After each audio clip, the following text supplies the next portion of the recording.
The word jihad is mentioned in the Quran about 41 times. The words mercy, peace, and compassion are mentioned about 355 times. Yes, come in. Come on in, Riaz.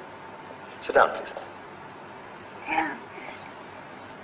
Contrary to popular belief in most Western cultures, Islam is a religion that preaches peace and tolerance. Yes, Patricia. If Islam truly is a religion that preaches peace, then how come the world's most troubled spots, the West Bank, Afghanistan, Pakistan, Iraq, they're all plagued with Islamic terrorism? Well, that depends on your definition of terrorism. Some might argue that the U.S. invasions of countries like Iraq and Afghanistan are also acts of terrorism. No, those were acts of war to get rid of despotic regimes. Or a means of getting at a country's oil. Conspiracy theories. Well, May I? Yes, please. Go ahead, Riaz. Mr. Khan is right. I mean, if we're talking about terrorists, the world's biggest terrorists are the white superpowers. Come on now. No, really, stop and think about it. Explain 9/11. Okay. Do you know how many people died in the Twin Towers strike? Around 3,000. And do you have any idea how many people died in the bombing of Afghanistan? Take a wild guess. More than 15,000 people died. And that's just conservative figures.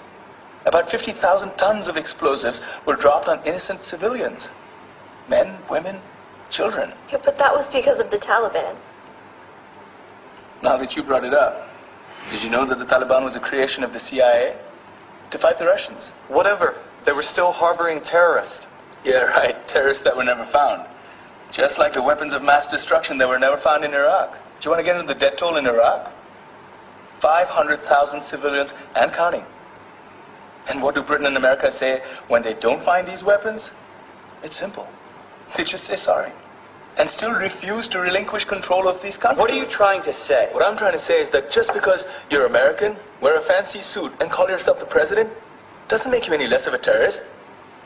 I'm saying that if you don't stop meddling in other people's countries, you will face a backlash. If Muslims like you feel that way, then why don't you get out of our country? We will. As soon as you promise to leave ours.